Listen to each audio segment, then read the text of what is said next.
The Reserve Bank Governor Phil Lowe has warned that Australia's lack of productivity has the potential to drive up interest rates even further. Yesterday, we got proof Australia is falling behind in the productivity race. Business Editor Ross Greenwood has the details.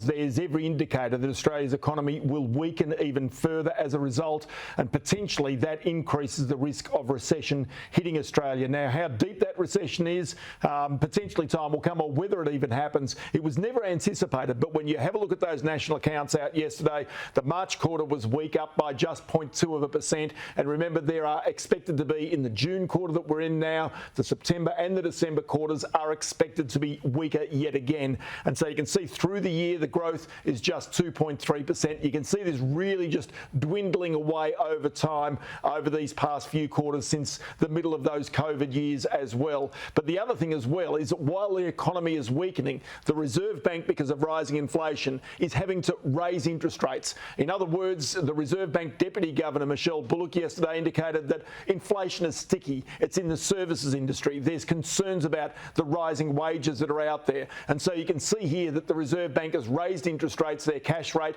another 0.25%, 4.1%.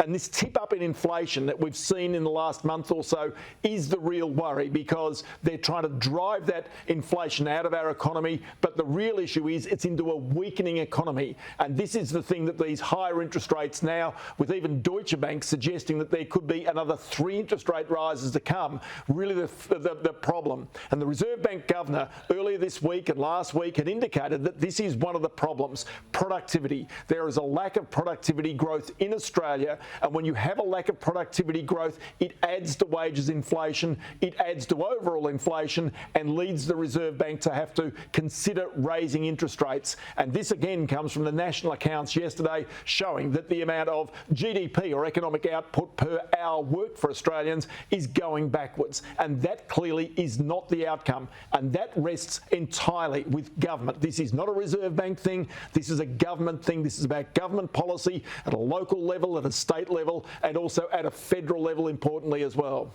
But this goes to, sort of not just this government, although it's the government in power right now that has to make decisions about it. And remember, some of the industrial relations reforms being opposed by the opposition, by the coalition, are really seen to be sort of almost counter to the expectation that you can drive the productivity higher.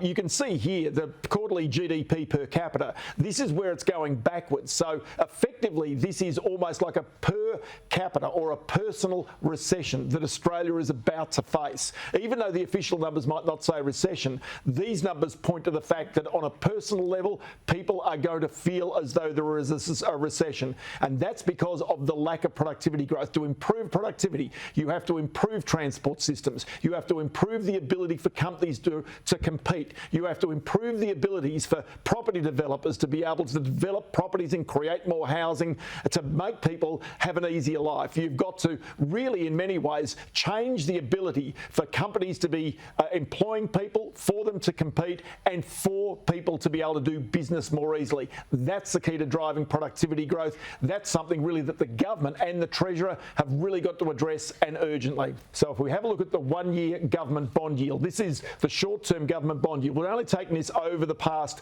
2 days, but if we go back further, this rate was in the low 3s. The anticipation had been previously that interest rates would start coming down in Australia from late this year. Now it's expected that they may not start coming down until next year. Now the important thing to watch here is 4.21%. As I said, that rate was well below 3. The second thing to know is that this 1-year government bond yield is much higher now than the 10-year government bond yield. It's called an inverse yield curve, and when this happens, it's one predictor of a forthcoming economic downturn or a recession. And it's been a pretty good predictor over the years. And here is your other fundamental problem. Australians are running out of savings. So those giant savings buffers that people built up during the COVID years are pretty much diminishing. And so more families are having to make pretty harsh choices, which means that if you've got household consumption, you can see here falling as a consequence. But then you get to the next point. If as a recession starts to loom, or companies start to cut back, or they can't compete and have to lay off workers, then you've got a situation where this hurt in the economy becomes even worse. Because while people have got jobs, they can manage and they can cope, but the reality is as soon as they lose jobs, they can't.